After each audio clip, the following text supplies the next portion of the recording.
And now, it's my great pleasure to introduce the person who doesn't need introduction.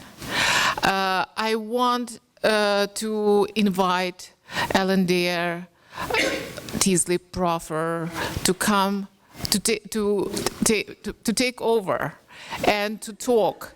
And it's the wonderful moment.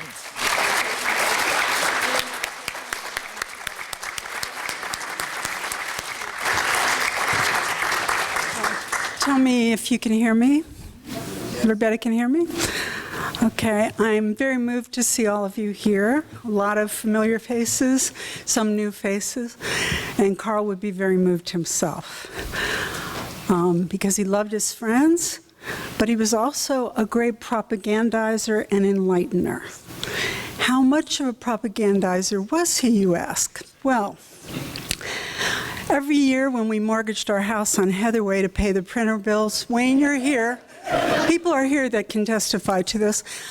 He would go to the Huron Valley Bank, where there was a man named J. DeLay. Don't ask me how I remember this guy's name.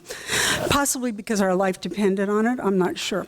So J. DeLay was a Midwestern businessman of rather severe mien, great rectitude, who was in no way a literary cultural figure in Ann Arbor.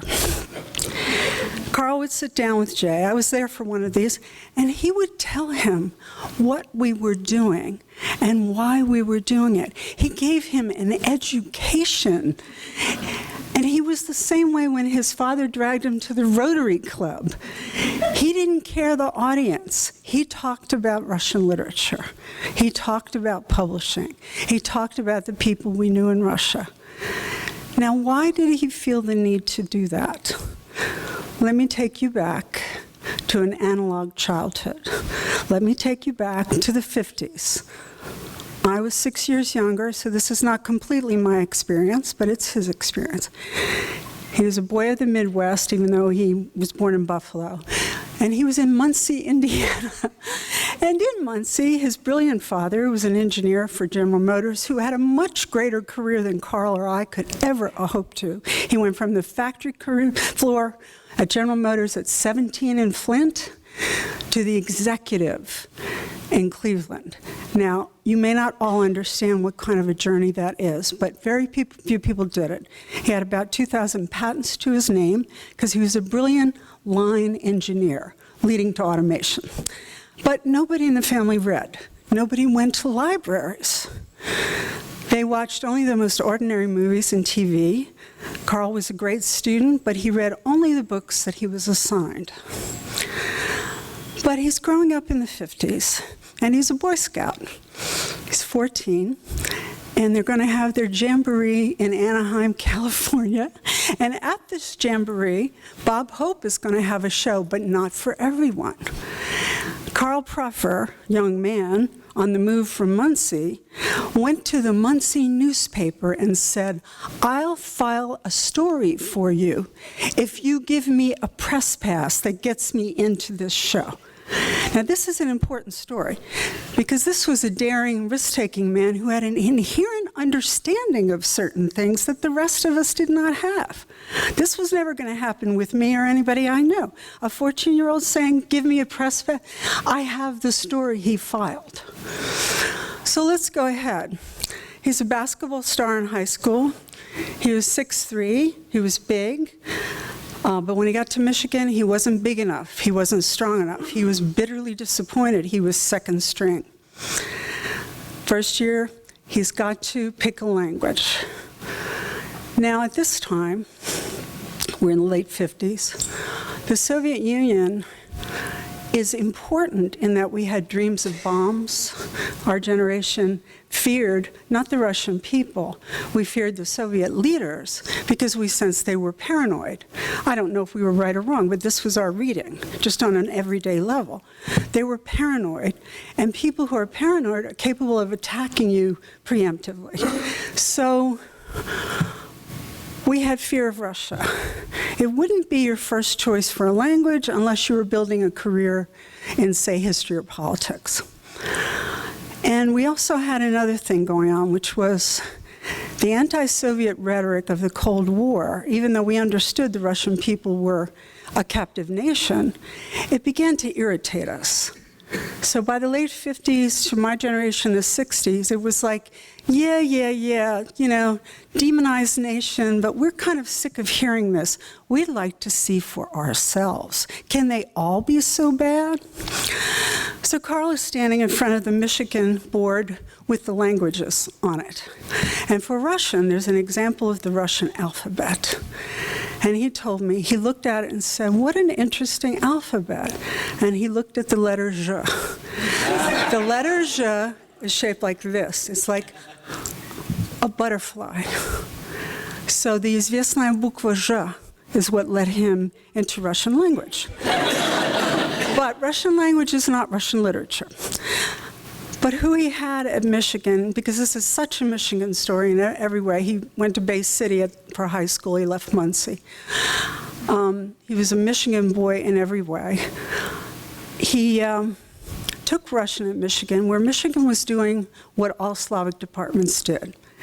They gave distinguished émigrés, really famous people in their fields, jobs teaching first-year Russian, which is kind of a certain punishment that they must have deserved in their previous life. Because it's American students who for some reason are studying Russian. Half of them might be Slavic, half of them just were stupid enough to pick a very difficult language. He had Igor Shevchenko, one of the most famous Byzantine historians in history, as his first-year teacher. Now, the thing with émigrés is they didn't just teach the language. And Shevchenko taught it like, well, here, you might like to know how the verb to be is conjugated, you know, if you ever need it. This was more or less his style. I met him later. He was wonderful. They gave you their persona, they gave you their culture with them, because you don't just teach a language, you teach the energy of that culture. But still, that's not literature. Literature had no money to be made. There were no careers to be had. Carl was meant for something like law, something like a judge, maybe business, but probably not. And he thought of being a lawyer. He almost didn't go to college. This man had read no books that were not on the reading list. He started taking Russian literature. And of course, it's one of the great literatures in the world. But he had never read great literature. And he read Tolstoy and Dostoevsky and Gogol. And this man who was meant for other things, this basketball player with a fancy prose style, this man that should never have gone into this absolutely unuseful profession, fell in love with the literature. But again, that's sophomore year. We all know that doesn't mean anything. Junior year is when he had what I would call the Enlightenment. And when he propagandized Russian, it's because of this junior year. He went to Edinburgh, Scotland, to St. Andrews, where there was a tutorial system. Now, in the tutorial system, they give you endless lists of books, and people read, Jerry, how many books do people read in a given time for? I get a big list, but rather they read them all. Well, no, how many would they read in 3 months, say? You should ask Andrew Reynolds. Reynolds. Well, how many would they read in a 3-month period? 10, 20? Yeah. All right, he read the whole list. Okay, he read the whole list, including History of the Popes. I have his books, I know what he read. And the thing about Carl reading was, when he read, he remembered what he had read. He also fought with Kant in the margins. I have his copies, you know. This is so not true. Experience shows otherwise. You know, it was an amazing awakening. The basketball player came in 1 year, an intellectual, but not a normal one, because he was still the basketball player. He was a person of high risk. He was the forward. He was the captain of the team. These qualities were all going to be very important for his future. He was afraid of nothing. He could control his temper and his indignation. Most of the time, the rest of us could not. We were very young. So this is the man that went into Russian. And when he went into Russian, everyone he came in contact with went into Russian too. because he spread the word. His philosophy was spreading the word. Now, you've seen who's been speaking here today. So you had poets, you had scholars, you had a journalist, there's diplomats in the audience. Karl had all of those attributes. He was an excellent journalist. This is a little covered aspect. So when he went to Russia for the first time, which most of you don't know, was 1962. He was the youngest, he was the first PhD candidate from Michigan. They built the program around him. He was the youngest PhD receiver, and then he became the youngest full professor in 1972. This is unheard of. It's because he published so much. So when he went to Russia in '62, he got a contract from a syndicate of newspapers in the Midwest. And I have those articles, very critical of the Soviet Union. Luckily, the Soviet Union wasn't reading the Des Moines Register in those years, or the St. Louis News-Dispatch. So he consistently was reporting and spreading the word. This is a consistent feature. And later, when he got cancer, he wrote a very famous article about how we found NIH. And the woman who got us there is here today, Cheryl Reichert, the pathologist. There are many people here today that can testify to everything I'm saying. He wrote an article that was syndicated all over the country about cancer treatment and patients not being told about NIH because the local hospital thought they knew everything. And in there, there's a line. The nurses are the most important people in the hospital. They are the glue. No words can ever be enough to praise these women. And here you have Karl and women. I was his partner. I was 6 years younger. I was wearing a mini skirt. It was easy not to take me seriously if you didn't know me well. He not only took me seriously and married me, he made me a full partner. No decisions at Ardis were made by him alone. He ran it until '82 when he was diagnosed. Then I ran it to 2002. I ran it longer than he did, and we actually had our most successful financial years in the '90s. The Russians here don't understand. English books mattered to Ardis. Our bestseller was the Glassness Anthology and the translation of Master and Margarita. No Russian book came close. But he was the heart of Ardis, and he was the master of Russian literature triquarterly, which in a way was his best creation, and that was him. He shared the credit with us, but it was really all him. In that magazine, thick journal of translations and articles by excited Slavists who wanted to share their knowledge of Akhmatov, Mandelstam, Brodsky, or whatever, a whole issue dedicated to Remezov, a minor figure but an interesting figure. There was a section called Texts and Documents, which the Soviet censors never noticed. And texts and documents in Russian were forbidden works. But because they were part of this English language journal, and you had to read through the whole journal to get to them, the censors didn't notice them. The Russian archive rats, one of whom was arrested for what he stole for us, 3 Zamyatin letters, I think, they could publish things that they never otherwise would have been able to. And sometimes they had pseudonyms. Sometimes I would publish 4 people and use my name. Emma Gerstein gave me a whole bunch of Akhmatova stuff, and she said, but don't put it under my name. I said, okay, it'll be under mine. And that was Akhmatova Ikonografia. But key to all of this endeavor, I'm jumping ahead, is Karl's risk-taking, which had to do with the basketball player. We walked a razor's edge. And he was cool. He was cool the whole time. I was not. I'm Irish. He is WASP, and he was like a wasp. He maintained his cool except, and this is where we get to the why of Ardis. So when he went to Russia in '62, he was a young nobody. He was doing his research on his dissertation on Gogol, which became a book, and which, much to my emotional involvement, the Russians translated this very, very scholarly work. They translated it into Russia in Petersburg. They translated Kiss Lolita, they translated Widows of Russia. But to translate the simile in Gogol's Dead Soul, this is someone who loved Karl simply for Karl. He's very funny in that book, but it's a heavy, serious book. So when he went in 62, he was nobody. He was researching that book. People refused to speak to him. He looked much younger than he was. He had to grow a mustache to teach because he looked about 19. And my sons are like that too.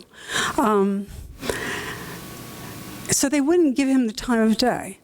So 62, he got to go around Russia with various future famous Slavists and musicologists and people like that. But he didn't like what he was seeing, and he made no contacts with the literary world, except hacks and informers. When we went in 69, we had the letter to Nadezhda Mandelstam, as I've written, everything was different. But we got to see these people. And we were children of the Cold War, but we were also now children of the 60s. We were questioning everything, especially Vietnam, and this is important to keep in mind, because Ardis doesn't come out of nowhere. Karl's main influence in Edinburgh was the Scottish philosopher David Hume, who was part of what's called the Scottish Enlightenment. This is the great skeptic who said nothing is certain. Voltaire is too sure that he's right, and so on and so on. A great figure who learned everything he knew from libraries and said, I don't need teachers. There's more wisdom to be gotten in books. All right, David Hume, Karl read him, and it was like, this is my guy, I think the same way. So we got to Russia, and we got to know these people, and our emotion was this: absolute outrage. Absolute, cold, angry outrage, destructive outrage. Here was a nation in chains, okay. A lot of people didn't know it, they didn't care, they went on with their daily life, they smoked their cigarettes, they drank their vodka, they looked at TV, they read the crummy Roman Gazetas, which were the trash things of the day. That didn't matter to them. But our people, they wanted one book. They were writing a monograph, and they couldn't get that one book on Toulouse-Lautrec. They couldn't get that one book on Shakespeare. And they knew so much. And they had learned all these languages and never left this damn country that was really an 11-time zone prison. We saw our people. They were like us, and they were behind bars. And sometimes they were having to kiss their own chains and say, it's nothing, it's great. Really, it's fine. It's a normal life. It was no kind of normal life. They couldn't travel. Koma Ivanov, one of the great geniuses of Russia, a linguist and a polymath, 15 languages, he was not allowed to leave his country to go do research. Why, you ask? Because his boss would not give him the recommendation that any Russian had to have to get out of the country. This is just one of millions of them. I'm not talking about dissidents who are working against the regime. I'm not talking about people publishing abroad. I'm talking about scholars, writers, creators. So this is our mood as we come back from Russia. We are enraged at what has happened to these remarkable people. Nadezhda Mandelstam with her 4 locks on the door. It's 1969, but she's still afraid. She said, don't bring young people to me. They're the worst. They are the informers. It was a lifetime of this experience. And we had fallen in love with this culture already. And what does it mean to fall in love with Russian culture? 90% of them were illiterate serfs through most of their history, basically slaves. But somehow the top 10,000 produced Pushkin, Gogol, Dostoevsky, Chekhov, and all the rest, not to mention the 20th century, which was my field. So Karl reads Saltykov, a 19th century satirist, and he recognizes the eternal Russian things. I go to Russia now and I say, okay, there's a Pushkin museum, but where's your real museum? The Gogol Museum, because that's what I saw. Chicanery everywhere. We have fallen in love with this culture, which is a thin crust over a big volcano of peasant emotion that's under control by the gun and the whip. And that thin crust was a deep, powerful, rich culture to us. not just in literature, music, art, dance, all of these things. And those people were still there behind those bars. And they didn't like it very much. And we really didn't like it because we were people who in America did not believe in censorship. Jerry talked about Body and Pushkin coming into RLT.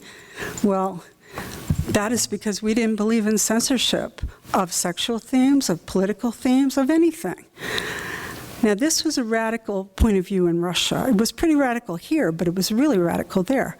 Karl went around Russia saying, okay, would you give freedom of the press to everyone if you could run your country? And this is what, these are very educated people. Everyone said at first, oh yeah, except for the Trotskyites, except for the Maoists, except for this, except for that. And then he said, you don't really believe in freedom of the press. And they said, but they'll overthrow the government. He said, no, it's a market of ideas. There's enough people that will stop it. And he was very gentle, but he was very skeptical about it all.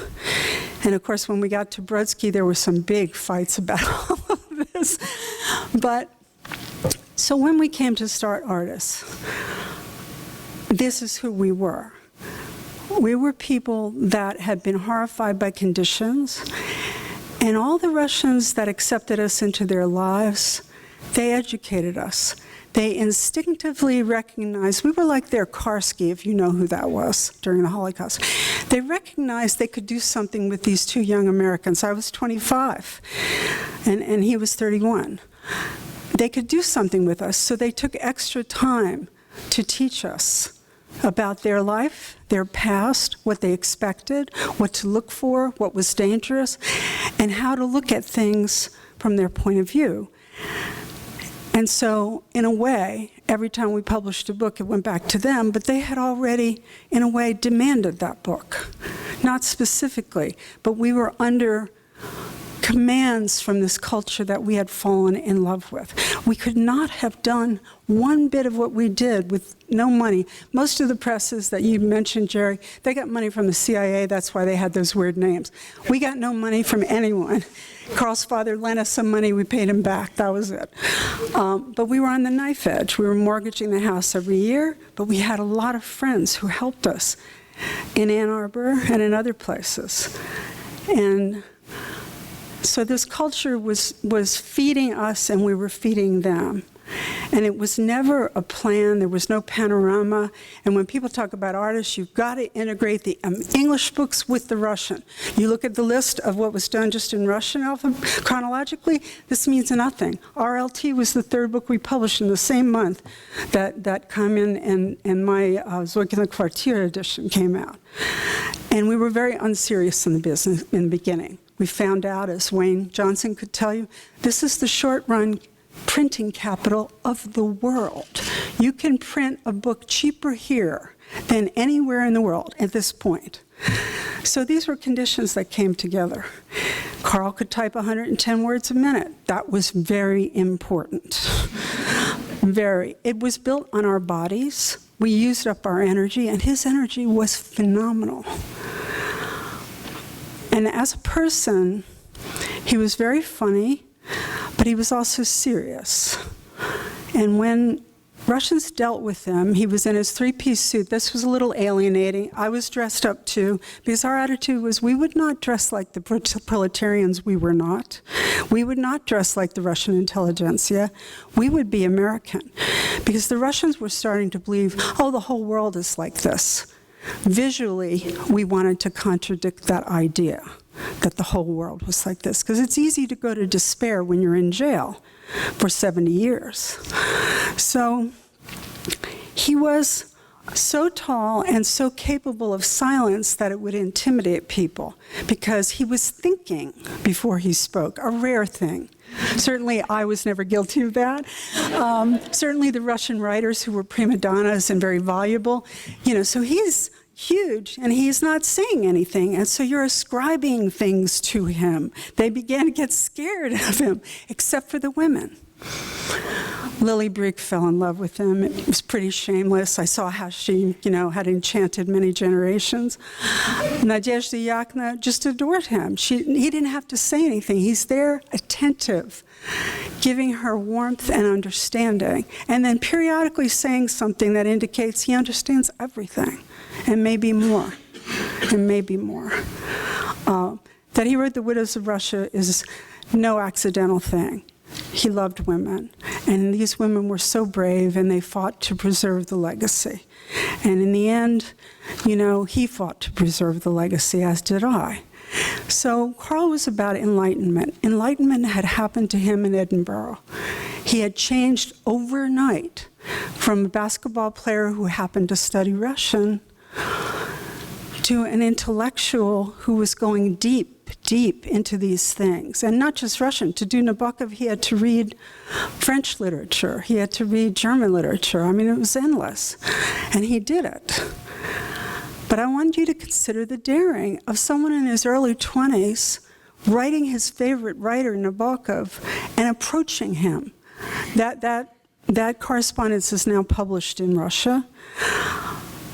And he's holding his own, but the nerve of him to write the guy that wrote the book, the nerve.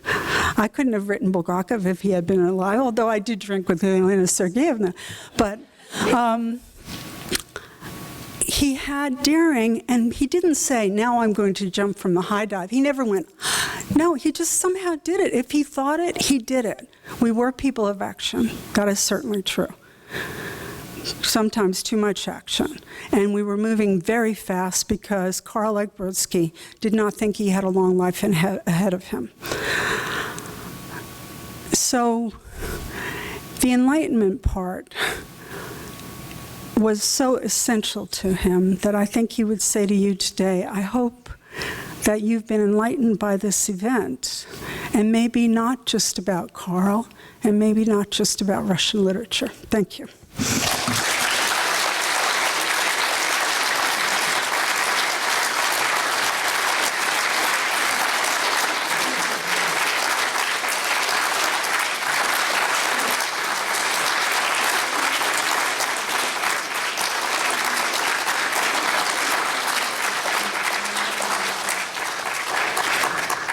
I want to thank Ellendea for very personal, very emotional, very touching, and very engaging talk. Thank you so much. It means a lot for all of us, because one of the reasons we're here, we want to restore the passion for Russia, for Russian literature, for Russian studies, the passion that drove the entire enterprise. Thank you so much, Ellendea. You conveyed the spirit of what you were doing.